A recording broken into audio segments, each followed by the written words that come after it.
Howdy, Space Rangers, Captain Phoenix here. As I start this video, I want us to look at this quote from James Gunn on Threads last year discussing the profitability of Superman. It reads, at James Gunn, people online keep saying that Superman needs to make 650 million to break even and be a success.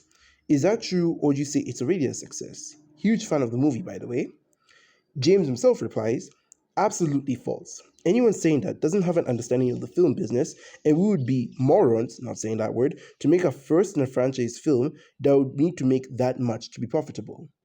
This quote proves beyond all shadow of a doubt that Superman 2025 was a successful movie, and that the quote-unquote general rule of thumb when it comes to movie production is severely flawed. You see, people on the internet have this misconception that production cost and marketing cost are the exact same thing, or at the very least, a certain amount of money is poured into both things at once. That is not true. Production cost only covers what it took to make the movie. So when a movie is released in cinemas, the movie only seeks to make back how much it took to make the movie. Marketing cost, on the other hand, goes out of it, is meant to market the movie and of course make back how much they spent on marketing the movie. For example, Fortnite skins. As we all know, Fortnite does collabs with different IPs. So when you buy a Fortnite skin of a character from a franchise you love and you spend real money to buy the V-Bucks to get that skin, the money will go to Epic. Epic will take a cut of that money for themselves and another cut will be given to the holders of the IP for allowing, Epic to take the IP and put it in their game. That is what marketing cost is, for example. It's the money that goes into convincing audiences to either buy the movie or stuff related to the movie, whereas production cost only goes into the movie itself. Superman making 600 million, what he came away with, I think he made 620 if I'm not wrong. That is a good amount for a movie. That is over $500 million. So when people out there say that it struggled to make its money back, they're very clearly lying. Some even said it lost money. I don't know how that is. By every metric, Superman made back its money and some change, even if you want to argue that the change wasn't that much. I say this because I do want to highlight one part of James's quote, and that is the people who say this do not have an understanding of the film business whatsoever. And that is true for any and all grifters who seek engagement through their lies. If Superman 2025 really was a flop or struggled to get its money back, then a sequel wouldn't have been greenlit so quickly. And that's something I really need you to think about. I watched Supergirl last week when it came out, and I liked it. I read the comic it was based on, and I was very excited to see that story come to life. I liked Kara and Ruthie's relationship, the action, the final battle, needle drop not counting, the aliens, Superman scenes, and the Krypton flashbacks. However, I also had a lot of issues with the film. I absolutely hated the lack of color and style the film presented, especially given the comic it's adapting. Lobo, while fun, was completely unnecessary in the movie. Prem's design sucks. He looks like a Guardians of the Galaxy villain henchman. I didn't like that Supergirl wearing her suit was written as a Surf Dracula, despite her being an already established hero in this universe, and I didn't like the exclusion of the dinosaurs from the Green Sun planet. Overall, I thought the movie was a fun time, but a poor adaptation of the comic. It doesn't really offer anything new that you wouldn't find in other movies, but I do think that it's a good addition to the DCU. I give it a 7 out of 10 that's leaning more towards a 6, so if I believed in decimals, I'd give it like a 6.5. With all that said, this isn't the last time I'm going to be talking about the movie. I would like to make a video comparing the differences between the movie and the comic when the movie comes out in digital, similar to how I did my Rings of Power series where I compared the book to the show. And I want to do that again for Supergirl, where I can now go more in depth with my thoughts, so stay tuned for that in the future. Now, why did I sneak in a review for the movie in this video? Well, it's because I wanted you guys to know my thoughts and where I stand on the movie and the drama before I debunk misinformation spread about it. You see, Supergirl has been the center of movie discourse for the last half year since the trailer came out, and ever since the movie got early screenings, people have been jumping to extreme conclusions, and some are even straight up lying about it.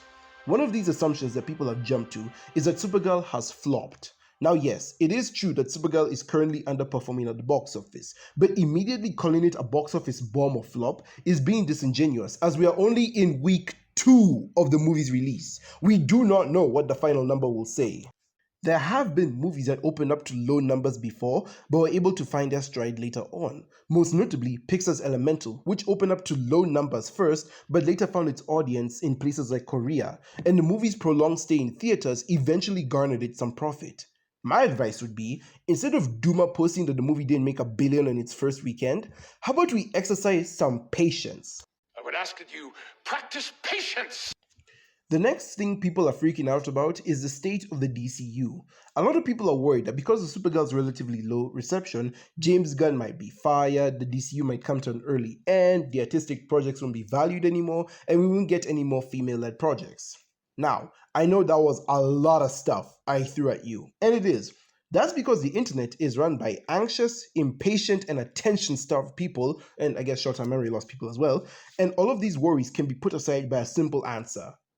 No, no, the DCU is not in trouble. And no, James Gunn is not getting fired over one movie. I don't even know why people are bringing him up. He didn't direct or write this movie. He's only listed as a producer because he's the studio head. Let's be serious, guys. This movie is not nearly as controversial as The Last Jedi, a situation that Kathleen Kennedy wasn't even fired for, nor was it as bad or disastrous as Wonder Woman 1984. Supergirl was always going to score less than Superman. In the general superhero/DC ecosystem, she's a B-list character at best. I bet you there's some people out there who think she's Superman's girlfriend simply because of the name. That's not to say that DC made a movie to intentionally flop, but it's pretty obvious, judging by the lower budget, that she was not projected to rake in as much money. My guess is that she's projected to get Thunderbolt's numbers, somewhere around the $400 million range on the high end. This is all to say that Supergirl was never meant to determine the future of the DCU. The movie was an artistic product first, and, in James Gunn's own words, he greenlighted it because he liked the script. That's the bare minimum to gain a film made at DC right now. It's why Supergirl and Clayface were greenlit. Very different. One of the things that's very important for me in all of these movies and TV series is that the director's vision and the vision of the writers and all of the creators is unique. It's something special. Storytelling is always king. That's all that matters to us. And I want to be true to those stories. I want to be true to you guys and really give you something different than you've ever seen before. Now, yes, I do know the irony in him saying that, considering that the mass reception to Supergirl are mainly that it is copying James Gunn films, or for at the very least, it's copying the look and feel of James Gunn films, and it feels very much like an MCU movie. So I understand that's probably not the best thing I'm saying, but not the best example I could reach to, or at the very least, the best clip I could use in this moment. But what I'm saying is, James Gunn said that the movies he's greenlighting at this point in time are greenlit from a place of passion. They're passionate people who wrote the scripts and are behind them, and of course, he wants to let those movies come out first. If a script is made and he likes to look at the script and, it's something he didn't have anything to do with, he will greenlight it. So yes, even though, again, I do know that a lot of the reviews of Supergirl go against what he said here, his practicing greenlighting Supergirl simply because it was a script the director and the writer were passionate about is still very much in line with his business plan. And I don't get why people are acting like Supergirl was meant to be like the Avengers of the DCU. Again, this is only movie 2 in year 2 of this universe.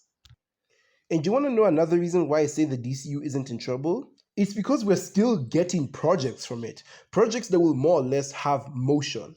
Next month, we're getting Lanterns. This will be the first live-action Green Lantern project in 15 years, and it will feature fan favorites such as Hal Jordan and Jon Stewart. It's gonna get views.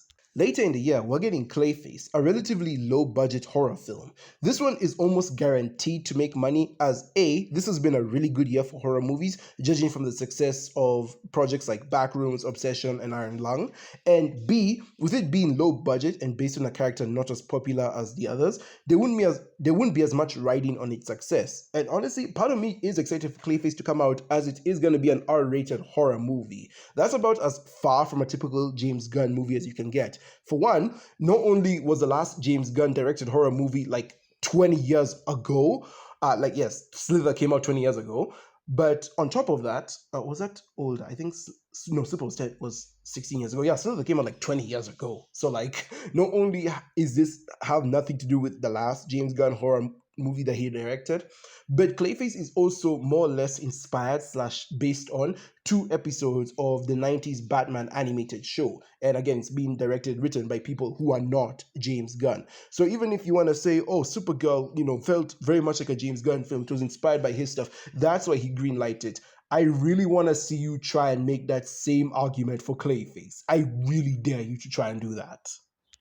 And of course, next year, we're getting Man of Tomorrow, the sequel to Superman, which is obviously going to make money. The DCU, from the looks of it, is going to be fine. Supergirl, at worst, is just a bump in the road, and that's only speaking financially. Quality-wise, as said earlier, I think it's a decent movie. It really is baffling to me that people are saying that the superhero genre is dead when we got all these projects coming up. Like, one of the reasons people predicted Supergirl would flop was because its release date was so bad, coming out in between Toy Story 5 and Minions and a month before Spider-Man, a movie that is guaranteed not to fail.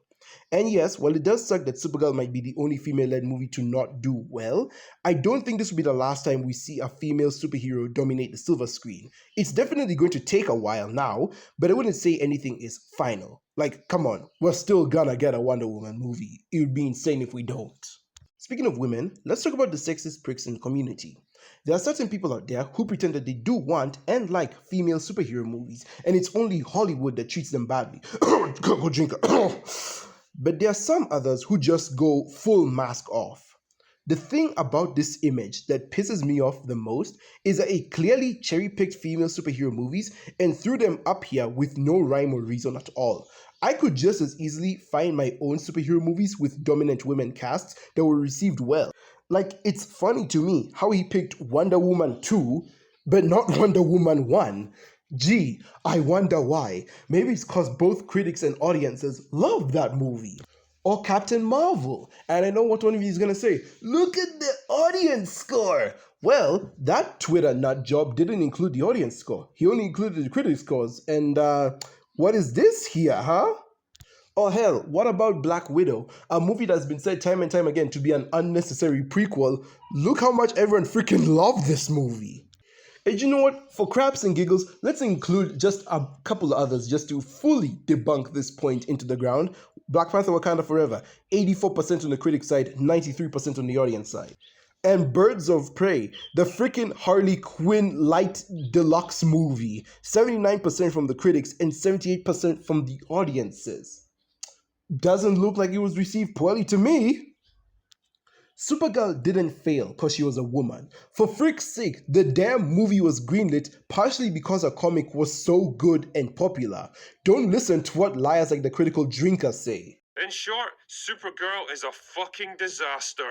The wrong movie at the wrong time, based on the wrong source material, made by the wrong people. One thing I do want to ask here to the panel, has anyone read the Supergirl comic books? No. The movie is failing because of its terrible release date, Supergirl the character being a smaller IP, and because of the general audience's lack of interest in going to the theater unless it's an event. This is the same reason why Elio flopped last year. I am guilty of this too. I don't go to the cinema often, and when I do, it's usually an event. I didn't see Elio, not because I'm uninterested, I still plan to watch the movie, but because I had to choose a film I knew my folks could watch and feel like we got our money's worth from. That thought process alone is a simple and valid explanation as to why Elio flopped.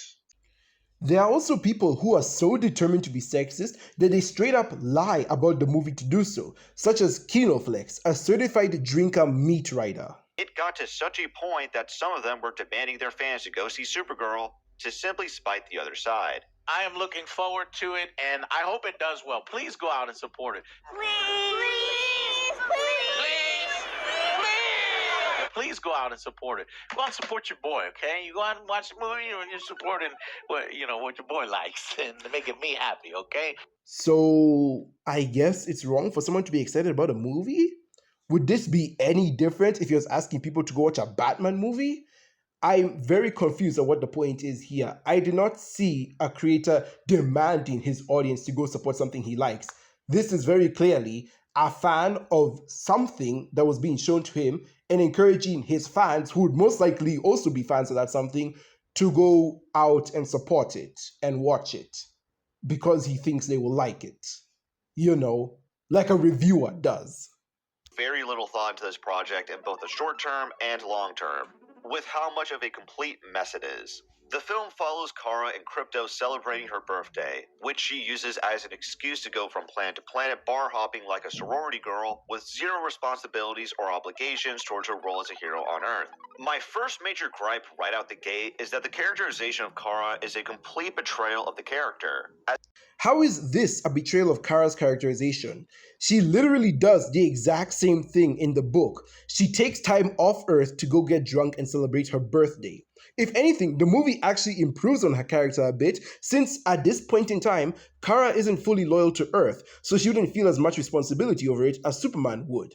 And if you're arguing that this betrays Kara's characterization in the movie universe, no it doesn't. At the end of Superman 2025, Kara is still a raging alcoholic. She is the exact same at the beginning of the movie. Also, I just find it very interesting how Kinoflex compares Kara's alcoholism to being a sorority girl going from planet to planet, just having fun and drinking. Yet he doesn't, as far as I'm aware. He and his ilk, no one like him who comes up with these talking points, ever complain about other characters like Wolverine or Spider-Noir also being alcoholics. Yet they were drinking their feelings away because of trauma. Wolverine was drinking because he was traumatized that he let the X-Men down. And of course, Ben Reilly was drinking because his wife died and he blamed himself for it. Both of those men had trauma and thus decided to drown their feelings in alcohol. Kara is doing the exact same thing. She lost her people and figured the only way to at least try and get through it was through the bottle. She's the exact same, but no, I guess she's special and a sorority girl just because she happens to be a woman. And before anyone gets on my case, I dare you, please, I'm begging you, please provide me with some evidence saying otherwise. Show me an example of a movie reviewer complaining about a superhero character being an alcoholic when it's part of their character arc. Then we can talk about something else then. At least then I can complain about them just not watching the movie. But show me proof of the other happening. As they had the smart idea of making this bright and optimistic hero into a dark and cynical anti-hero. Kara in the book also wasn't optimistic. You could argue that she was more idealistic than movie Kara, but she was just as jaded and fed up with life as her film counterpart. And the portrayal is given no favors by Millie Alcock, who lives up to her name by being all cock, no substance. You nasty-ass bastard! Her entire character is this very stereotypical girl boss performance of, I'm not like the other girls, I'm a bitch who doesn't play by the rules. Which can perfectly describe the majority of superheroines we've seen the last decade or so. It is beyond overdone at this point. This image is just so bad. I want to take a bit of time just to debunk every little part of, not every little part, but just a good chunk of this image, because most of the examples he presented here are just false. And it's almost as if he's relying on you not to fact check him to prove him wrong, because it does appear on the screen for like a few seconds and then it's gone. Like, if we're going to go with his argument that these girls are like saying, oh, I'm a girl boss, I'm not like the other girls, I don't play by the rules, I feel like there are some we can knock out of the park pretty quickly. For one, we have Kate Bishop, who, I don't know if you know this, but her role model, the number one person she looks up to and aspires to be, is a guy. She looks up to Hawkeye, and she learns from him, and is basically obsessed with him. We also have Gamora and Nebula. I don't know why these two are here. It's not like they want to be like the other girls. Gamora and Nebula in universe were basically raised by Thanos to be like super ultra space warriors. So I don't know where the girl bossing is coming in from there. And before you say, oh, well, they made it so that Thanos had to adopt them because they had to fill a studio mandate. No, in the comics, it's the same thing. Gamora and Nebula are daughters of Thanos who are trained to be space warriors. This was like always a thing. There was no girl bossing that was happening there. Shuri as well is a weird example to cram in here, since she became the Black Panther to try to live up to her brother's ideals and in a weird way get justice for him. She wants to honor his memory. So like, that's not her trying to be different from the other girls. Shuri never even had this thing of trying to be different from the other girls. I don't know where that came from. Same with Monica. I don't see where that comes from. Monica's character is supposed to be like very compassionate. She's very compassionate to everyone she meets. And it's why she was able to like get good friends with Wanda in WandaVision. And of course, Miss Marvel and Captain Marvel in the Marvels. And even before that, she was working with Nick Fury There was no girl bossing that was going on with her. And she's very much a rule player. She very much plays by the rules. That's like her character. Hela is a villain, and she's a villain. So yeah, I don't know how you'd expect her to play by the rules. I also don't remember much girl bossing from her. Again, she's a villain. Claire, I don't even know why Claire is on this list. Claire literally appeared in the post-credit scene of Doctor Strange 2. And we haven't seen her character since. We don't know how she's going to be characterized. We know crap about her. Why the frick is she even on this list? And don't even get me started on Wanda. Isn't Wanda's like ultimate fantasy is that she wants to be a suburban mom? That's like the one thing she wants. She just wants to be a small town mom, a stay-at-home small town mom. That is as traditional as you can get. How the frick is she even on this list? Again, it feels like KinoFlex only showed this list for a couple of seconds because he either knew or at the very least hoped no one would fact check him on it, because in reality, the list would actually look a lot like this. The ones with the X's should not be here at all. I haven't seen Agatha, so I cannot comment on Agatha. But all the other women he's talked about, yeah, I could see where he's coming from with his complaint. But him saying it's overdone, that's ridiculous. That is nothing short of a lie. Like, I don't understand sexists. If a woman is a protagonist in one movie, they'll claim that she's too perfect, a la Captain Marvel, for example. But when they bother to give her flaws to overcome, they'll complain she's too mean. Again, Supergirl. So, like, what do y'all want? No women at all? That's kind of gay, bro. And yeah, that's all I wanted to talk about today. The reason I decided to make this video is because, frankly, I was shocked as to how much drama was being stirred up for a movie that just really doesn't deserve it, in my opinion. Like, again, it's a fine movie. Why were we going crazy over this? It really just goes to show that anything can be a controversy on the internet if you talk crap at just the right time. Honestly, I was most surprised that this is the third time I've had to defend a mid product from grifters who went out of their way to make it look worse. With that said, thank you guys so very much for watching. Be sure to like if you like, subscribe if you haven't already, hit the notification bell to be part of the team, and big shout out to Captain Midnight for some of the background footage I used in this video. Link to his channel will be down below. And with that, I will see you in another universe. Goodbye.